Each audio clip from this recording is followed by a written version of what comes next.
aí pessoal, tudo bem? Aqui é o Atila Kawauchi e hoje eu vou falar pra vocês das minhas referências que não são do mundo de pintura de miniaturas e vou até dar umas sugestões de como vocês podem usar referências diferentes, referências indiretas pra você pintar suas miniaturas. E se você quiser ajudar o Pintando Miniaturas, você pode se tornar um membro aqui no YouTube ou um padrinho/madrinha lá no site do padrim.com.br/pintando miniaturas. Cada nível de recompensa vai destravar um benefício exclusivo pra você. Bom, eu queria começar falando pra vocês um pouco de como eu comecei no mundo artístico, que foi através do desenho. Desde pequeno eu sempre gostei de desenhar, eu sempre fui bastante influenciado por videogames em primeiro lugar e depois animes que passavam na época, principalmente Cavaleiros do Zodíaco, Yu Yu Hakusho, Dragon Ball, nem tanto porque eu não gostava, e mais esses dois mesmo. E depois, mais tarde, eu fui conhecendo animes com enredo um pouco mais elaborado, por exemplo, Evangelion ou Akira, Ghost in the Shell também, muito bons. Todos eles referências visuais, né? Além de ter um bom enredo, uma boa história, eles também tinham referências visuais muito boas. Eu sempre fui bastante ligado nesses autores de mangás/animes japoneses, por exemplo, o Sadamoto mesmo do Evangelion, ou Evangelion, depende de como você quer falar. Eu sempre fui muito ligado, sempre gostei muito do estilo dele, né? Ele tem um estilo bem próprio. O Masami Kurumada, que apesar dele não desenhar muito bem proporcionalmente, pra quem conhece o traço do mangá do Kurumada, não é aquele negócio super fidedigno em termos de anatomia, mas ele sempre foi muito bom pra desenhar as armaduras e tal, e essa é uma coisa que eu gostava, né? E com o anime, que a gente começou a ver colorido, né? O mangá era preto e branco.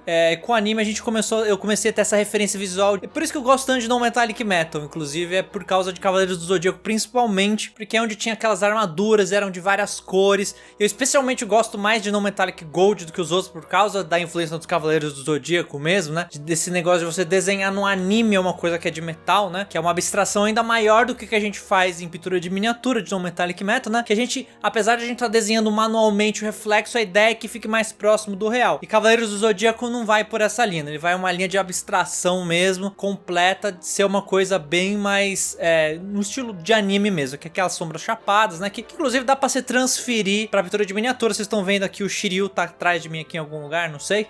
Eu pintei já mais nesse estilo, né, mais cartoon, a armadura dele, que eu gosto bastante também. Não que isso seja mais fácil ou mais difícil de fazer, né, que fazer reflexos convincentes, não importa o estilo, não é fácil, né? Você tem que... é uma coisa de estudo de luz e sombra. Mas as minhas referências principais mesmo, que vieram até antes dos Cavaleiros do Zodíaco, dos videogames, em termos de arte, é principalmente Street Fighter. Exatamente o Street Fighter 2, pra ser mais preciso, aquele velho mesmo, clássico. Principalmente o Super Street Fighter, tá? Existem as versões antigas, né? O World Warrior, o Turbo, que era do Super NES, e o Champion Edition do Mega Drive, que era o que eu tinha, né? Mas foi o Super que foi o que trouxe artes mais interessantes, que eu achava mais interessante, porque eu achava meio torto principalmente os portraits na tela de verso desses antigos Street Fighter, eu achava meio tosco esse desenho. Mas no Super eles atualizaram o desenho e eu achei que ficou muito melhor, assim. Eu olhava e falava, nossa, que desenho foda, eu queria desenhar desse jeito, né? Tudo isso, né, eu tô explicando a parte de desenho porque foi por onde eu vim, né? Então a minha influência inicial veio toda daí. Eu gostava então tanto que depois de velho eu adquiri muitos artbooks deles, como esse aqui, ó, que é artbooks que são da Capcom mesmo, né?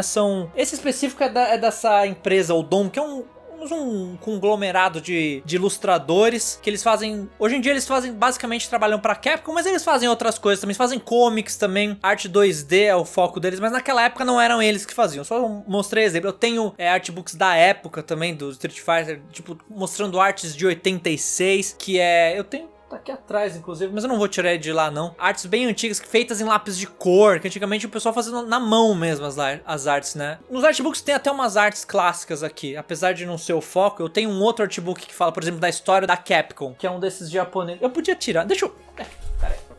Voltando aqui, esse aqui, por exemplo, é um artbook clássico, inclusive é ultra raro esse artbook aqui, tá? Dou até dó de tirar, mas esse original, ele é japonês mesmo, como vocês podem ver. E aí não é só de Street Fighter que fala aqui é de toda a linha de jogos da Capcom, que a Capcom foi uma das que mais me influenciou nesse lance de arte, né? Pelo menos nessa parte inicial. Eu tô falando de quando eu era muito novo mesmo, de que eu era criança, que eu já ficava desenhando os personagens de Street Fighter, aí depois começou a ser Cavaleiros do Zodíaco, mas acho que essa influência coisa que reflete no meu estilo hoje de pintura isso, que é as cores mais... Vocês estão vendo a capa disso aqui, é rosa com laranja choque, né? Esse é o tipo de coisa que eu gosto. É isso que reflete na minha pintura. Essa é a minha influência, vem desse tipo de coisa, tá vendo? Olha, até brilha o negócio. Inclusive Tibizinho aqui também, outra coisa que eu gosto bastante, né? Mas, e dos jogos 2D, principalmente daquela época, depois quando começou a sair o Marvel vs Capcom, o primeiro, o Marvel Super Heroes vs Street Fighter, X-Men vs Street Fighter, esses 3 jogos, cara, eu acho que quando eu olhava os gráficos, assim, mesmo nos sprites mesmo, mas se você ver as aberturas mesmo, das animações, era tudo muito colorido, né? Todos os personagens têm paletas de cores bem fortes, então isso é uma coisa que eu trouxe pra mim na pintura de miniaturas, né? Eu adoro essas cores mais fortes, super saturadas, assim. E vocês veem que, apesar de tudo isso, ainda existe esse primor técnico, né? Você vê que o desenho é muito bem feito, a luz e sombra é muito construída, apesar de ser simplificada por ser esse estilo mais anime, ela é bem colocada, né? Ser simples não significa que é fácil de fazer, né? Às vezes é até mais difícil você simplificar a forma e manter essa fidelidade que a pessoa olha e fala, caraca,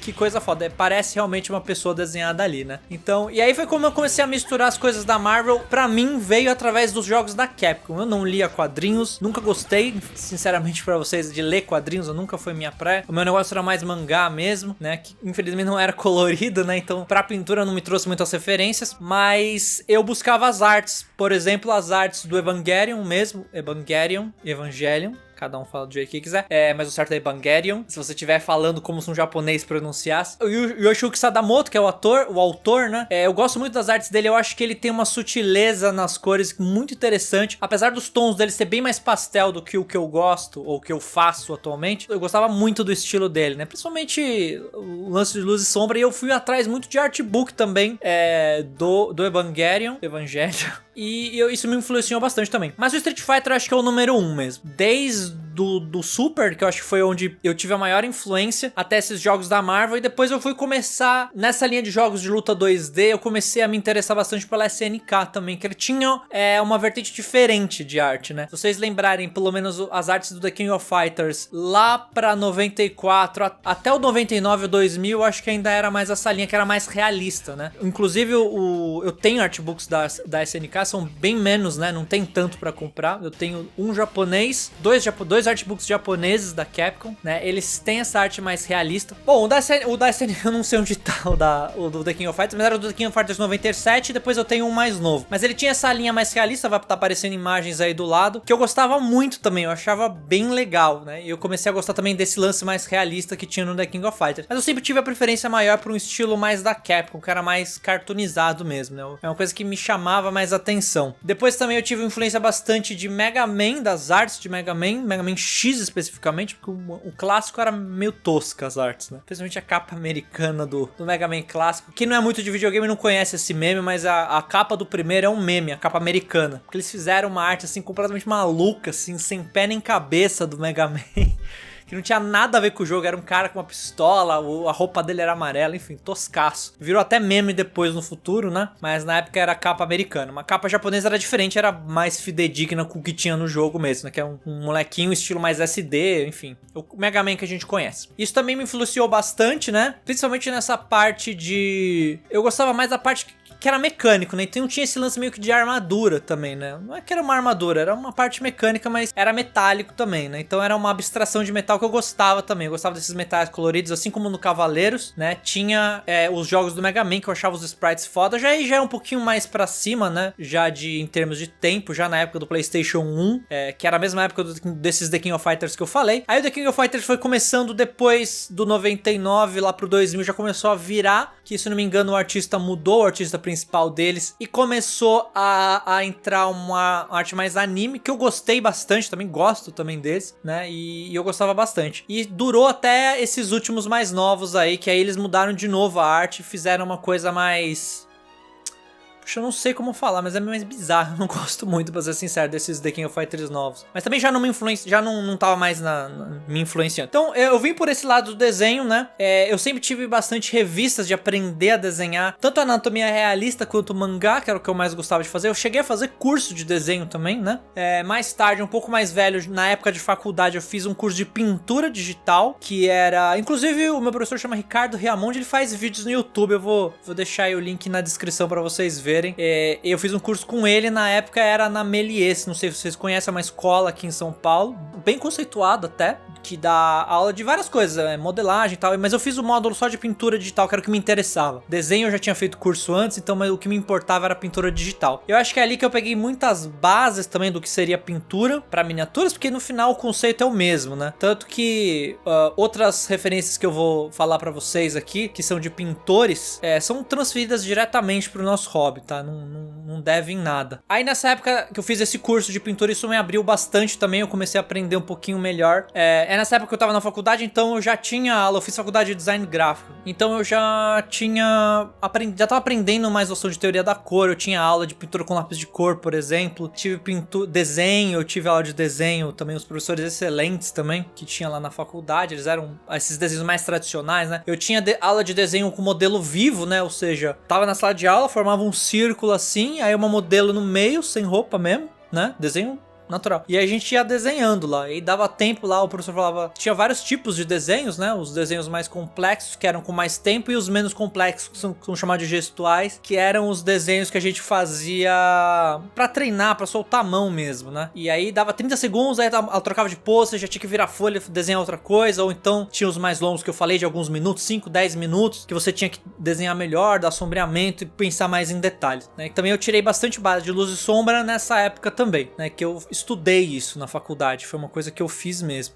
E eu fazia por esporte também, né? Esporte de hobby também, na parte do desenho. Aí no desenho eu comecei, nessa época do curso de pintura, eu tava trabalhando os dois, tive aula de história da arte também, uma coisa que eu tive bastante também. Então eu sei alguma coisa de história da arte, eu não me dedicava, não vou mentir, eu não me dedicava muito nas aulas de história da arte, porque era meio chato, assim, no geral. Você tá na faculdade lá, você é mais cuzão quando você é mais novo, e eu não prestava tanta atenção assim, mas alguma coisa eu acabei absorvendo, né? E também tinha muita coisa que era ligada aos movimentos artísticos da época, tipo Art Nouveau, Bauhaus, Art Deco, esses escolas de estilos artísticos que haviam em épocas diferentes da história, né? Uns mais modernos, outros menos, né? Mas enfim, e que é legal assim, mas não aplica tanto pra pintura, né? Pra gente, acho que mais interessa, por exemplo, a galera que pintava quadros na época da Renascença, que é uma galera que já começou a entrar com o realismo, né? Que é uma coisa que já é mais próximo do que a gente faz, né? Apesar de a gente não desenhar o modelo do zero, como esses caras fazem no quadro, e representar ele em 3D, a gente aplica muitas técnicas de pintura mesmo, né? Tanto em tinta acrílica quanto até tinta óleo mesmo.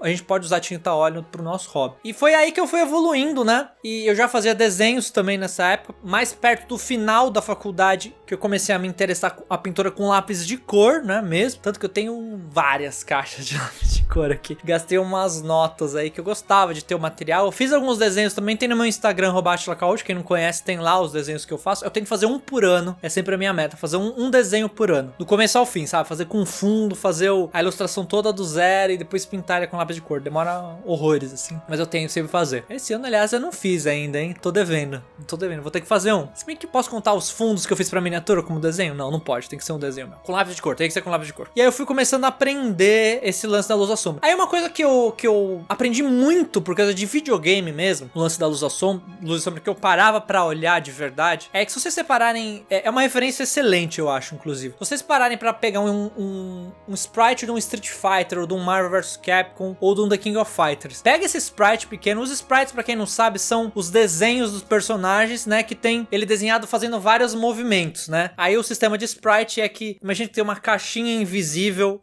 ali, e essa caixinha e tem uma folha com todas as posições do personagem. Aí conforme você vai mexendo o personagem, isso aí vai andando assim, pulando de um lugar pro outro nesse desenho maior, e vai mostrando só essa caixinha. Aí você tem a ilusão que ele tá se mexendo na tela, mas é como se fosse uma imagem gigante que você vai mexendo ela assim, né? Na verdade, antigamente não era assim, porque tinha uns problemas de memória, eles iam... Mas a ideia, o conceito principal é mais ou menos isso, de ter uma imagem grande que ele vai pegando os pedaços. Só que a diferença é que antigamente eles carregavam o bloco específico que eles queriam, né? Porque eles não tinham tanta memória pra carregar a imagem do sprite. Então, enfim, não queria entrar no detalhe específico disso. Mas se vocês pegarem esses sprites, vocês vão ver que, por ser pixelado, a gente consegue ver exatamente onde é o detalhe da luz e a sombra. Você vê, por exemplo, como é que eles fazem, qual é o formato que eles seguem numa sombra do rosto, aqui no pescoço, quando vai fazer sombra de braço, assim, e tá bem chapado. Então fica muito fácil, é uma referência muito boa pra você, pelo menos eu achava quando eu tava aprendendo, sabe? Porque eu caí muito nessa, tanto em desenho quanto até no começo de pintura, de querer fazer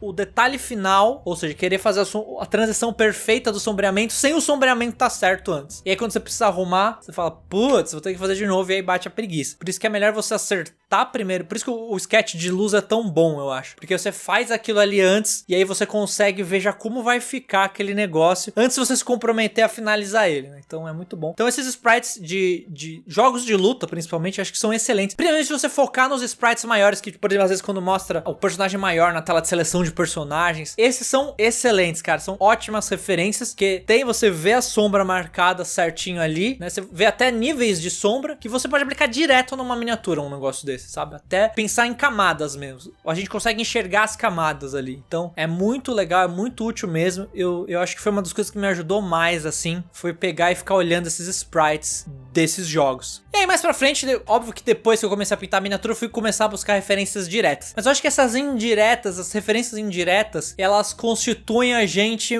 mais no sentido de quando a gente tá tentando pintar alguma coisa do zero, sem referência nenhuma, a gente cai nesse nosso repertório que a gente adquire com o tempo aí, ou que a gente já tem por causa de videogame, porque desenhou. Então mesmo que você não desenhe, às vezes você tem esse repertório de videogame, então às vezes você pode pensar, pô, posso pegar uma paleta de cores ali de uma personagem que eu gosto e usar na miniatura. Então isso é muito legal, porque a paleta de cores desses personagens são muito bem pensadas, né? São pensadas por pessoas que são muito boas em desenho, ilustração e pintura, né? Então eles sabem pegar as melhores cores. Então se você, por exemplo, pegar só a paleta de cores da Chun-Li, por exemplo, pode ter certeza que essa paleta, se você aplicar em uma outra miniatura, mais ou menos desse estilo, sabe? Uma mulher com umas roupas e tal, aparecendo um pouco da pele, é sucesso que o negócio foi bem pensado. Então eu acho que são ótimas referências. Se vocês nunca tinham enxergado por esse ângulo de tentar olhar os sprites, eu acho que eu nunca vi ninguém falando disso, mas eu acho que essa referência pra mim é muito boa e serviria até agora, assim, eu pegar e voltar ali e olhar um sprite e falar, olha como ele fez as sombras aqui, na perna,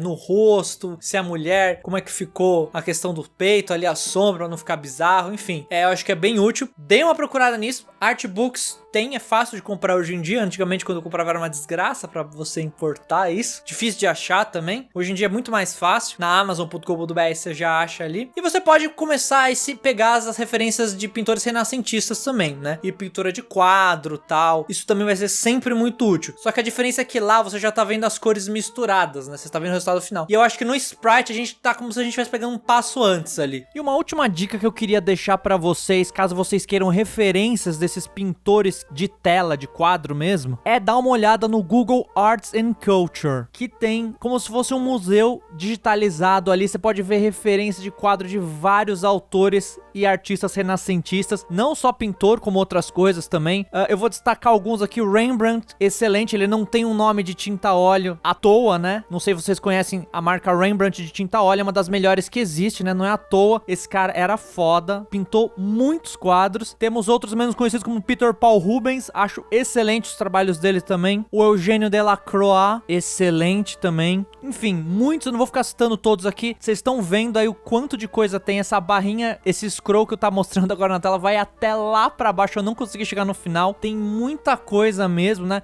Além dos clássicos que tem, né? Que todo mundo conhece, o Picasso, Monet, Van Gogh. Temos outras menos conhecidos, não sei porquê, porque são tão bons quanto. Outro muito bom que eu gosto, que eu tô vendo passar agora, o Tintoretto. Esse cara é foda também, ele manda muito bem, né? Enfim, mas não é só eles, tem vários aí. Eu sugiro muito que vocês vão nesse link, procuram aí Google Arts and Culture, vocês vão cair aqui, vocês vão poder explorar por artistas e tal, e vão poder ver todas essas pinturas em alta definição. Então é uma fonte excelente de referências se você quer aprender com os verdadeiros mestres renascentistas. Mas não só também os mestres renascentistas, tem coisas mais novas, de pessoas mais novas, de eras mais próximas da nossa também. Então tem bastante coisa, vale a pena perder umas horas aqui que só de olhar você já vai se inspirar. Tentem ver isso, ver o que vocês acham, comentem aí se vocês tentaram ou querem tentar ou acharam interessante. Eu espero que esse vídeo tenha sido útil. Não se esqueça de se inscrever no canal. E com isso, eu vou ficando por aqui. Abração e até